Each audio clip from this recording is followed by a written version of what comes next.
It didn't start with tanks or bombs or Hitler.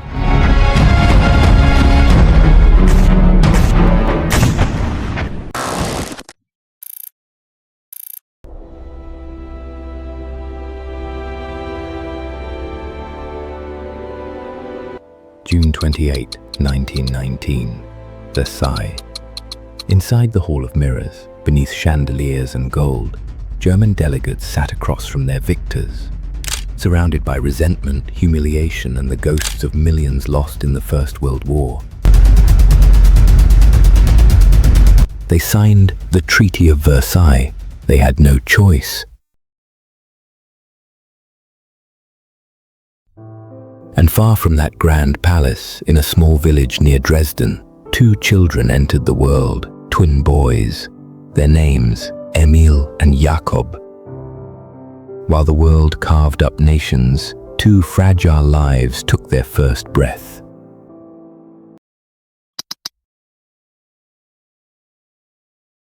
The treaty blamed Germany for everything.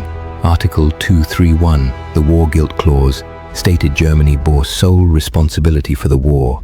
The nation was forced to pay reparations it could never afford, surrender colonies, and disarm its military.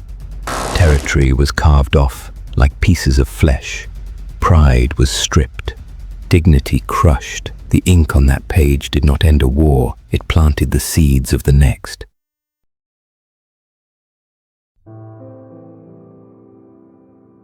Emil and Jakob's father, a mechanic who lost his brother in the trenches, looked down at his sons with quiet dread. They'll grow up in the aftermath, in a country blamed, broken, and bitter. As Emil and Jakob grew, the world around them decayed.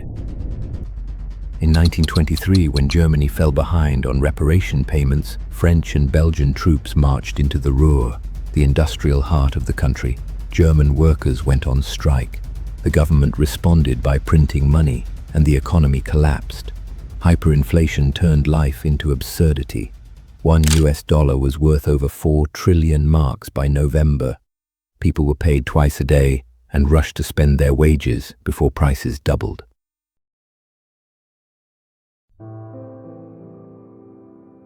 Emil and Jakob's family was no exception.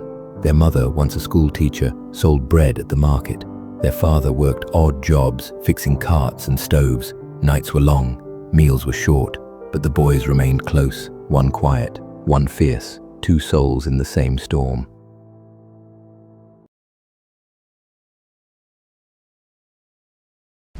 On the left, communists promised revolution. On the right, nationalists promised revenge. One man rose from this chaos. A corporal from the Great War. A voice that could pierce silence like a blade. Ihr müsst euch schon in jüngsten Jahren zu diesem Begriff der Ehre bekennen. Adolf Hitler. In November 1923, Hitler led a failed coup, the Beer Hall Putsch. He was arrested and jailed. In prison, he dictated Mein Kampf, his vision for Germany's future, a future built on racial purity, authoritarian rule, and vengeance.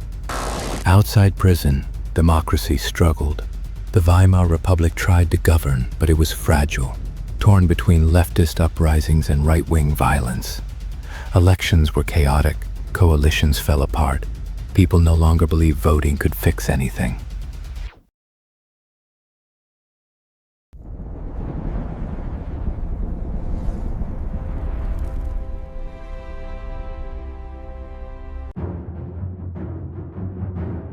The fire had begun, and the world kept sleeping. By 1933, Hitler was chancellor, but within months he became something more. Führer, not just a leader, but a myth, a father, a savior. Germany had no president, no parliament, no opposition, just one man with absolute power, and a nation too afraid or too hypnotized to stop him.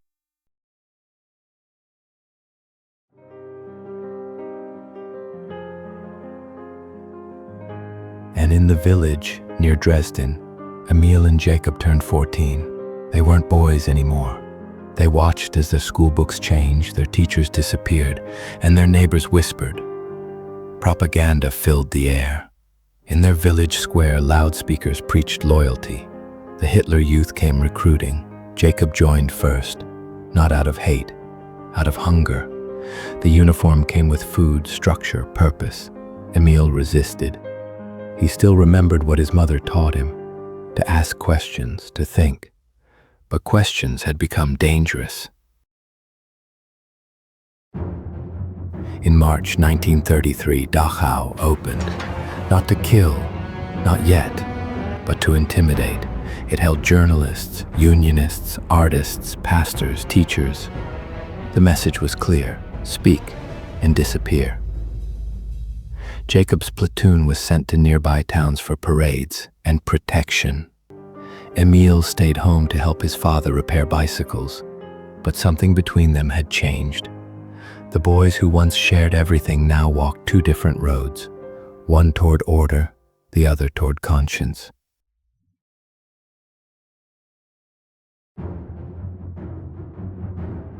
In 1934, Hitler made his final move, the night of the Long Knives. He purged his own party, murdered his allies. Even Ernst Röhm, the army approved. They pledged allegiance not to Germany, but to Hitler himself. A year later, President Hindenburg died. Hitler declared himself Führer. The Republic was gone. A dictatorship had risen, and the people cheered.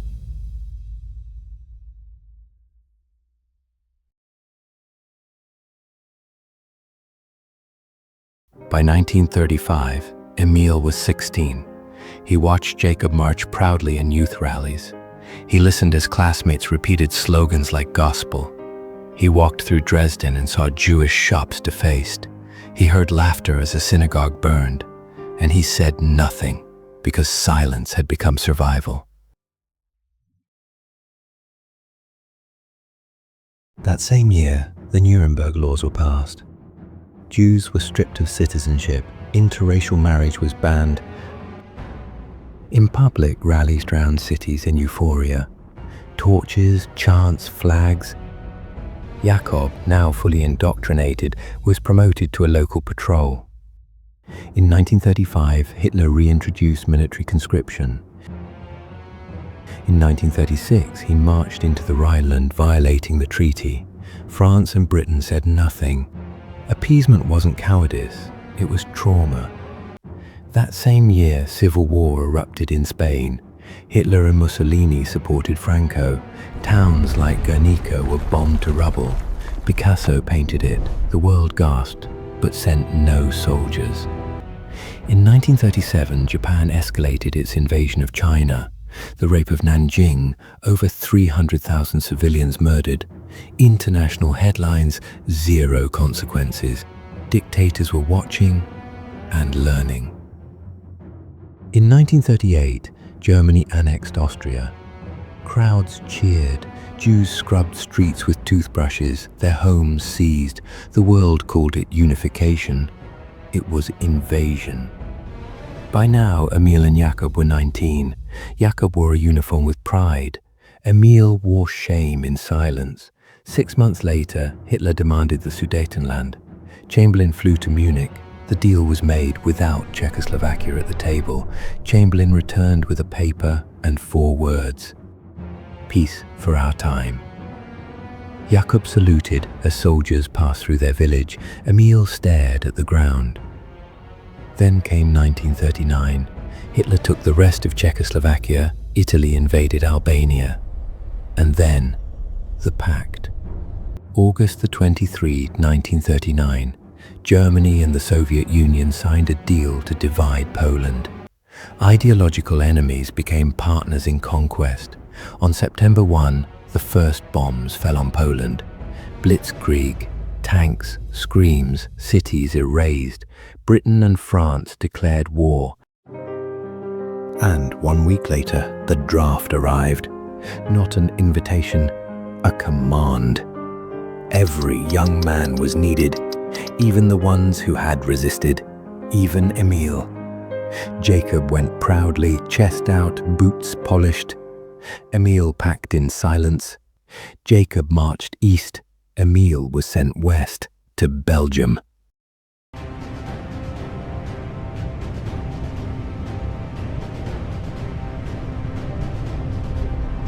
(1939), the war had begun. Germany crushed Poland in weeks. Half went to Hitler, half to Stalin. A nation erased overnight. And in opposite directions, Emil and Jakob were sent into hell. Jakob, stationed on the Eastern Front, helped secure occupied towns. His letters were proud, orderly, filled with duty. Emil, sent west, crossed into Belgium under blitzkrieg. His letters were fewer, shorter. Something inside him had already cracked. By 1940, Hitler took Denmark and Norway in a matter of days.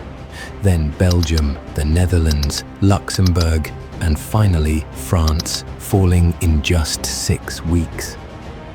And across the sea, a defiant island stood alone: Britain. Hitler ordered the Blitz. London burned for 57 nights. Fire met fire, and yet Britain never broke. Meanwhile, Jakob was transferred to Lviv, Ukraine, to maintain order. He began hearing rumors, trains, camps, disappearances. But the orders were always the same: do not question, just protect the mission. Emil, now in Normandy, met a woman, a French nurse. For 3 months he felt human. Then he was discovered, branded a traitor. She vanished. He was reassigned to the Eastern Front. In 1941, everything changed. Hitler betrayed Stalin. Operation Barbarossa, the largest invasion in human history, began. 3 million German soldiers stormed into the Soviet Union, and both brothers were caught in the storm. Jakob was moved to a unit guarding railways in Belarus. Emil, now broken, cold, and nearly silent, trudged through the frozen forests of the Smolensk front. And then came Stalingrad, 1942-43, the turning point. A bloodbath. Over 2 million dead. Germany's myth of invincibility was shattered in the snow. Emil was wounded during the retreat, carried through a field of corpses. Jakob never left Belarus. In 1943, while defending a train depot, his unit was ambushed by Soviet partisans. The depot was burned. His body never found. Emil learned of Jakob's death weeks later in a field hospital. He didn't speak for 3 days. When he did, he requested reassignment to the most dangerous front. He no longer cared. 1944. The Allies stormed Normandy. Emil, reassigned again, was forced to fight against the people he once called family. He fired once, then ran. May 8, 1945. Germany surrendered. The war was over, but the world had changed forever. 60 million dead, cities flattened, nations redrawn, borders rewritten in ash and blood. The Nuremberg trials exposed the horrors, the Holocaust, the camps, the cruelty that defied language. Justice was promised, but no punishment could rewrite what had already been done.